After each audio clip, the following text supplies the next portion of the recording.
రాష్ట్ర ప్రభుత్వాన్ని మీ ద్వారా క్వశ్చన్ చేస్తూ ఉన్నాను. అది ముందు డిక్లేర్ చేయమని చెప్పమని నేను అడుగుతున్నాను అధ్యక్ష. కాంగ్రెస్ పార్టీ అధికారంలోకి వచ్చిన తర్వాత ఇచ్చిన నోటిఫికేషన్స్ అధ్యక్ష, ఫిబ్రవరి 29, 2024 డిఎస్సి వేశారు. 5,973 ఉద్యోగాలకి కాంగ్రెస్ పార్టీ అధికారంలోకి వచ్చి ఇందిరమ్మ రాజ్యంలో నోటిఫికేషన్ ఇచ్చింది.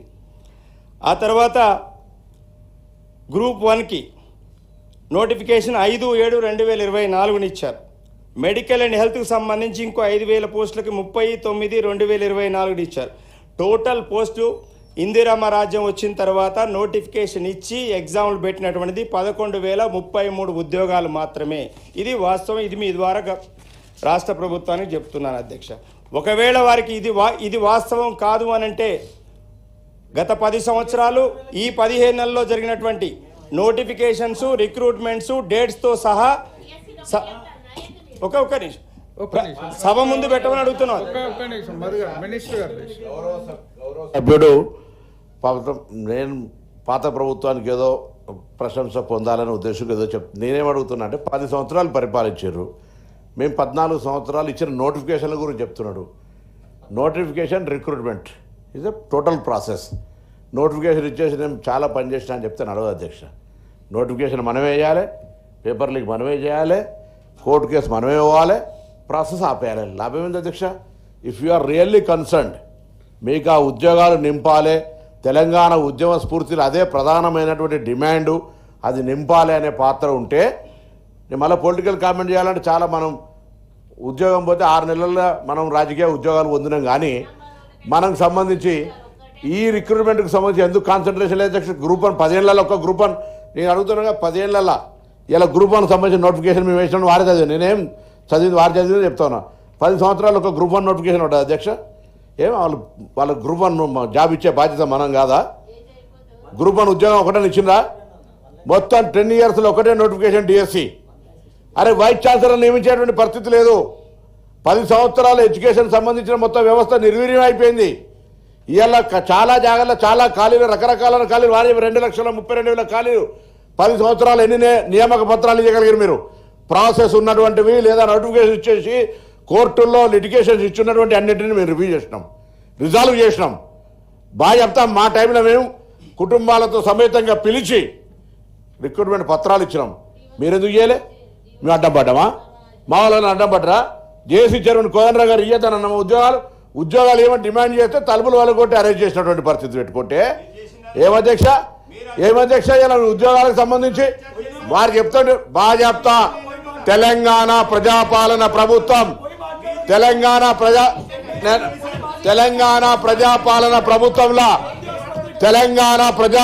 ప్రభుత్వంలో మళ్ళీ చెప్తా ఉన్నాం అధ్యక్ష. తెలంగాణ సభ అధ్యక్షుడి నుంచి మాట్లాడారు. నా తర్వాత మీరు ఎట్లా జవాబు చెప్పేది?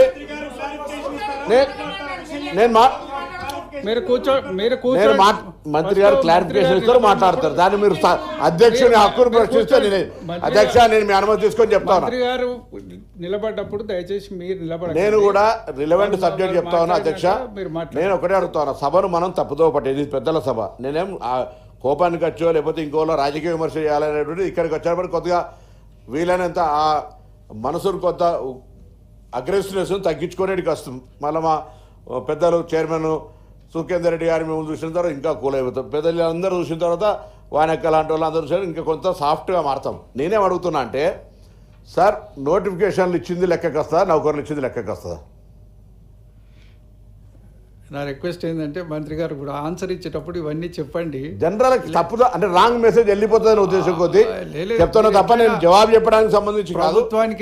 బరాబర్ చెప్తాను, జవాబు చెప్తాం. కానీ ఆన్సర్ ఇచ్చే మేము ఇచ్చిందే తప్ప. ఇప్పుడు నోటిఫికేషన్లు ఇచ్చింది కానీ కార్యరూపం దాల్చింది చెప్పుకుంటూ పోతుంటే కారణం ఎవరు? మేము ఎవరైనా కోర్టుకేనమా? కోర్టులు ఎందుకు అయినాయి? రిక్రూట్మెంట్ మేము రిజాల్వ్ చేసే ఇష్యూస్ ఉన్నాయి, సమస్యలు పరిష్కరించి ఇవ్వాలి, వాళ్ళందరికీ ఉద్యోగాలు ఇస్తా ఉన్నాం కదా. అదే అని చెప్తా ఉన్నాం. దయచేసి తప్ప ఇంకోటి కాదు. సభ్యునికి ఆటంకం కలిగించాలనే ఉద్దేశం అసలే కాదని మనం చేస్తా ఉన్నాం. ప్లీజ్ కూర్చోండి. ఎందుకంటే జనరల్గా ఎవరైనా సభ్యులకు చాలా సందేహాలు ఉండొచ్చు, ఒపీనియన్ ఉంటుంది. దయచేసి మీరు మాట్లాడేటప్పుడు అవకాశం తీసుకోండి లేకుంటే మీ పేరు లేకపోయినా మీరు మాట్లాడతామని చెప్తే తప్పనిసరిగా అవకాశం కూడా ఇస్తాం. మీరు కూడా స్పష్టంగా మీకు కూడా అభిప్రాయాలు కూడా చెప్పడానికి కూడా సభ అవకాశం ఇస్తుంది. కాబట్టి దయచేసి ఓపికతో సభ్యులు చెప్పేటప్పుడు వాళ్ళు చెప్పే వాటికి గౌరవం కూడా ఇవ్వాలని చెప్పి ఈ సందర్భంగా మధు గారు కంటిన్యూ చేయండి. అధ్యక్ష,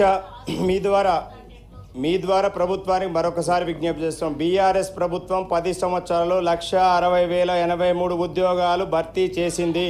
నెంబర్ 1.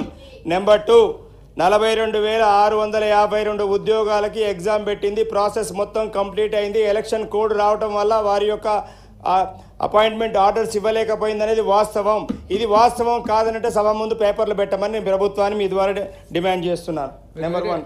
నెంబర్ 2, చాలామంది మాట్లాడుతూ కేసీఆర్ గారు ప్రభుత్వంలో విపరీతమైనటువంటి అప్పులు తెచ్చి ఆ రాష్ట్రాన్ని అప్పుల కుప్పలుగా మార్చింది అనేటువంటిది గత శాసన మండలి సమావేశాల్లో ఈ సమావేశాల్లో కూడా పెద్దన మాట్లాడుతున్నారు.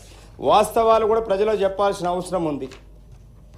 కేసీఆర్ గారి ప్రభుత్వంలో ఏం అప్పులు తెచ్చారనేటువంటి దాని మీద టోటల్ FRBM ద్వారా ఏదైతే వచ్చేటువంటి టోటల్ లోన్స్ ఏదైతే ఉన్నాయో 3,01,897 FRBM లోన్స్.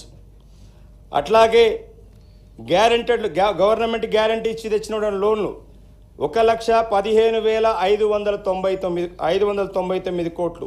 టోటల్గా 4,17,496 కోట్లు. ఇది నేను చెప్పేది కాదు, గవర్నమెంట్ రికార్డ్ చెప్తున్నటువంటి విషయం. నెంబర్ 1. నెంబర్ 2, కాంగ్రెస్ పార్టీ అధికారంలోకి వచ్చినాక ఈ 15 నెలల్లో FRBM ద్వారా తీసుకొచ్చినటువంటి లోన్లు కానీ ప్రభుత్వం ద్వారా గ్యారెంటీ చేసి తీసుకొచ్చినటువంటి అప్పులు 1,66,417 కోట్ల రూపాయలు. దీంట్లో కూడా సంవత్సరానికి 1,33,133 కోట్లు, నెలకి 11,94,000 కోట్లు కాంగ్రెస్ పార్టీ ఈ 15 నెలల కాలంలో తీసుకొచ్చినటువంటి అప్పు. కేసీఆర్ గారి ప్రభుత్వంలో సంవత్సరానికి 41,700 కోట్లు అప్పు తెచ్చింది. కాంగ్రెస్ ప్రభుత్వం 1,33,000 కోట్లు అప్పు తెచ్చింది. నెలకు 3,475 కోట్లు కేసీఆర్ గారి ప్రభుత్వంలో అప్పు తీసుకొస్తే కాంగ్రెస్ ప్రభుత్వం 11,94,000 కోట్లని అప్పు తీసుకొచ్చింది. ఇది నేను మీ ద్వారా కాంగ్రెస్ ప్రభుత్వానికి మీరు కావాలంటే వాస్తవాల్ని సభ ముందు పెట్టమని నేను ప్రభుత్వాన్ని అడుగుతా ఉన్నా అధ్యక్ష. అట్లాగే 3వ అంశం, 15 నెలల నుంచి రాష్ట్ర ప్రభుత్వం వచ్చిన తర్వాత ఆత్మహత్యలు పెరిగాయి అధ్యక్ష.